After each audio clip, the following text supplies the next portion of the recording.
तो दोस्तों इस बार की स्टॉक मार्केट न्यूज़ में बहुत बड़े-बड़े नाम हैं। सेबी की बात करेंगे, सेबी और एनएसई के केस की बात करेंगे, सेबी के कुछ एक तरह से एक्शंस क्या लिए हैं कुछ कंपनीज़ के खिलाफ उनकी बात करेंगे, एंजल ब्रोकिंग की बात करेंगे और एक आईपीओ आने वाला है उसके बारे में भी बताएँगे।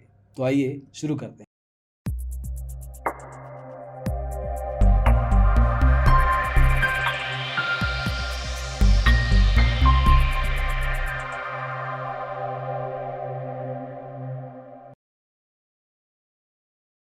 तो दोस्तों इस वीडियो में हमने कवर किया था कि एनएसई ने सू किया है सेबी को 6000 करोड़ रुपए के लिए। और खुशी की बात है एनएसई के लिए क्योंकि उसने ये केस जीत लिया है। अब सैट जो सिक्योरिटीज अपीलेट ट्रिब्यूनल है उसने एनएसई की फेवर में ये केस दिया है और अब मिलेंगे पूरे 6000 करोड़ रुपए वापस एनएसई को जो उसी के ही थे, जो एक तरीके से एक एस्क्रो अकाउंट में दबे हुए थे सेबी के आने के कारण। लेकिन इसमें से कुछ पैसा इनको करीब 420 करोड़ रुपए इसको एक इंटरेस्ट बेयरिंग अकाउंट में देने पड़ेंगे। उसको छोड़ के 5,991 करोड़ रुपए एनएसई को मिलते हैं। अब जाके ये भी पता लगा है कि इस आर्ग्यूमेंट और डिस्कशन में सेबी ने कुछ खास बड़े अपने तरफ से आर्ग्यूमेंट नहीं रखे। अब क्या रीज़न था उसके पीछे पता नहीं। और एनएसई के ऊपर प्रेशर भी बहुत था उसके फॉरेन इन्वेस्टर्स के ऊपर क्योंकि एनएसई का आईपीओ आने वाला है और कोलोकेशन का जो भी ये दिक्कत चल रहा है they wanted to get off. हालांकि वो केस अभी चल रहा है, उसका अलग मुद्दा है, लेकिन एटलीस्ट पैसा रिकवर कर लिया गया है। तो होपफुली ये एनएसई के लिए एक अच्छी खबर दिखी जा सकती है। अगली खबर में सेबी ने किया है फाइन कुछ एंटिटीज को जो कि इनसाइडर ट्रेडिंग के मामले में फंस गए हैं और प्रूव हो गया है। पहला नाम लेंगे जिसमें कि 1.05 करोड़ रुपीस का फाइन हुआ है। ये केस 14 एंटिटीज के ऊपर हुआ है और शेयर्स थे एल्प्स मोटर फाइनेंस के, इस कंपनी के ऊपर थे। अब मुद्दा ये था कि इस कंपनी के जो शेयर होल्डर्स थे जिनके ऊपर ये केस बना है उनके ऊपर मैनिपुलेशन का केस था कि लॉन्ग टर्म कैपिटल गेन्स के बनाने के चक्कर में इन्होंने ये किया।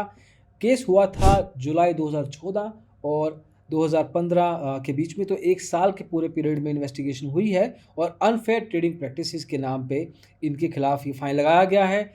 किनके खिलाफ फाइन लगाया है नाम लेके बताएंगे। Vishnudham marketing, river high right share brokers, truck link Vinmay trading, Muralidhar Girdhar trading, Dhyaneshwar dealers, Dreamlight Exim, हेलेट properties, Muchmore Vincom, Hansika dealers, Rochak Vinimay, ये कुछ नाम हैं। इसके अलावा और भी लोग हैं जिनके खिलाफ ये केस हुआ है और एक तरीके से 5 लाख रुपए से लेके 15 लाख रुपए तक का फाइन पर एंटिटी किया गया है।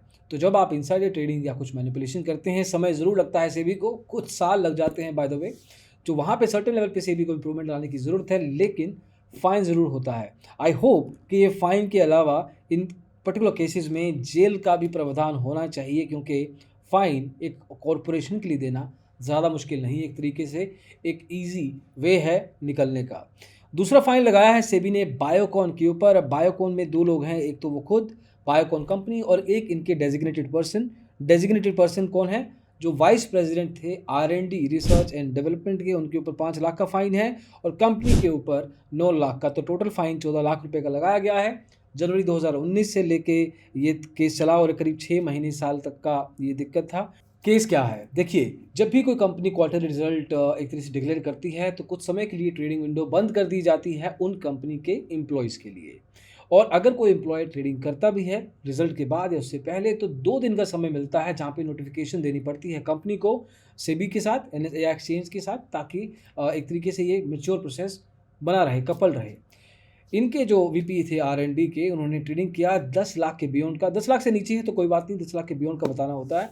तो इन्होंने ट्रेडिंग किया 10 लाख के बियॉन्ड का, लेकिन बायोकॉन ने ये बताना ज़रूरी नहीं समझा, 262 दिनों बाद बताया, 2 दिनों बाद बताना था। तो एक तरीके से ये इन्होंने उसका उल्लंघन किया है और उसके ऊपर फ़ाइन लगाया है 5 लाख रुपए का। समझ नहीं आया 5 लाख का फ़ाइन क्यों लगाया जब ट्रेडिंग ही 10 लाख के बियॉन्ड की थी। अब पता नहीं प्रॉफिट कितना था, 10 लाख के बियॉन्ड 1 करोड़ की ट्रेडिंग हो सकती है, वी डोंट नो। तो कई बार कुछ चीज़ें दिखाने के लिए होती हैं, हमें अभी पता नहीं इस केस में एग्जैक्टली क्या डिटेल्स थी क्योंकि वो डिटेल्स डिस्क्लोज नहीं की गई है। लेकिन ये ज़रूर बताया गया है कि बायोकॉन के ऊपर 14 लाख रुपए का फ़ाइन है और यहाँ पे बात ख़त्म हो जाती है। अगली खबर दोस्तों है एंजल ब्रोकिंग से। कुछ समय पहले आपको हमने बताया था कि एंजल ब्रोकिंग के सीईओ विनय अग्रवाल का देहांत हुआ है। There was a certain point in time, कुछ दिन पहले की ये बात है। एंजल ब्रोकिंग ने उनकी वाइफ जूही विनय अग्रवाल के लिए 2 लाख इक्विटी शेयर अलॉट किए हैं ₹10 की फेस वैल्यू के साथ। तो this shows the kind of care this broker does, any company does for its older employees. तो विनय अग्रवाल 20 साल से ज़्यादा एसोसिएटेड थे एंजल ब्रोकिंग के साथ, और आज इस समय जब वो नहीं हैं इस दुनिया में, तो एंजल ब्रोकिंग उनकी फैमिली का भी ध्यान रख रहा है एक तरीके से, और उनको 2 लाख इक्विटी शेयर्स प्रोवाइड किए हैं। तो that's a very good sort of a way of sort of working with the employ. अगली खबर है दोस्तों एक आईपीओ की। श्याम मेटालिक्स एंड एनर्जी को सेबी की तरफ से अप्रूवल मिल गया है 1107 करोड़ के आईपीओ का। इसमें फ्रेश इशू भी है और एक तरीके से ओएफएस भी है। फ्रेश इशू को अगर हम सेग्रीगेट करें दोस्तों तो 657 करोड़ का फ्रेश इशू है, और बाकी की रकम जो है वो ऑफर फॉर सेल है। इसमें प्राइमरीली कंपनी का इस्तेमाल क्या करेगी इस फंडिंग का? 470 करोड़ रुपए का इनके ऊपर डेब्ट है, कर्जा है, वो चुकाने के लिए, और बाकी जनरल कॉर्पोरेट पर्पसेस के लिए इसका इस्तेमाल होगा। इसको इसमें अप्लाई करना चाहिए या नहीं? अगर आपको हमारी तरफ से आईपीओ रिव्यू चाहिए, कमेंट्स में ज़रूर बताइए, और इन केस हमें लगा कि आपको सच में हमसे कुछ रिव्यू चाहिए तो we will come up with the video as well. Finally खबर दोस्तों है एआई के बारे में, एक्रेडिटेड इन्वेस्टर। अब ये एक प्रपोजल, एक कंसल्टेशन पेपर निकाला है सेबी ने, जिसमें बेसिकली ये बताया गया है कि सेबी एक तरह का नया इन्वेस्टर टाइप सेग्रीगेट करना चाहता है इंडस्ट्री में, जिससे ये पता लगेगा कि कौन से टाइप ऑफ इन्वेस्टर्स के सामने रिस्की प्रोडक्ट्स या नए प्रोडक्ट्स रखे जा सकते हैं इन्वेस्टमेंट के लेवल पे। अब एआई को आर्टिफिशियल इंटेलिजेंस मत समझिए, एआई का मतलब यहाँ पे वो नहीं है। एक्रेडिटेड इन्वेस्टर के 3 क्राइटेरियाज हैं। इसमें प्राइमरी ये देखा जाएगा कि इनकी नेटवर्थ क्या है। अगर आपको स्पेसिफिक डिटेल्स चाहिए तो वो बता देते हैं कि अगर आपकी एनुअल अर्निंग 2 करोड़ रुपए से ज़्यादा है, या आपकी नेटवर्थ 7.5 करोड़ है लेकिन उसमें से 4.25 करोड़ फाइनेंशियल एसेट में है, और एनुअल इनकम 1 करोड़ कम से कम है, और फाइनली तीसरा जो तरीका है वो है कि नेटवर्थ अगर आपकी 5 करोड़ है कम से कम, और 2.5 करोड़ की फाइनेंशियल एसेट्स हैं। इन तीनों में से कोई भी एक क्राइटेरिया मीट होता है तो आप एक एआई बन जाएंगे, और आपके सामने वो तरह के प्रोडक्ट्स रखे जाएंगे जो रिटेल सेगमेंट में सबके लिए ओपन नहीं है। पहले आपको एक्सक्लूसिवली वो ऑफर किए जाएंगे, आपका इन्वेस्टमेंट पैटर्न देखा जाएगा, और उसके बेस पे जनरल पब्लिकली अवेयर किए जाएंगे। अब आगे चल के एक्चुअल में जब एग्जीक्यूट करेंगे एआई को तो पता नहीं किस तरह से होगा, क्योंकि सिर्फ नेटवर्थ के ऊपर देखना और प्रॉफिटेबिलिटी लेवल पे नहीं देखना कि किस तरीके से एक इन्वेस्टर पैसे कमाता है, उसको सेंस क्या है इन्वेस्टमेंट की, अगर ये चीज़ें नहीं देखेंगे तो बहुत ही वन डायमेंशनल वे हो गया, सिर्फ अमीरों के लिए एक तरीके से ये एआई कॉन्सेप्ट रह जाएगा। तो एनीवे आया है तो हमारा काम है आप तक ये इन्फॉर्मेशन लेके आना।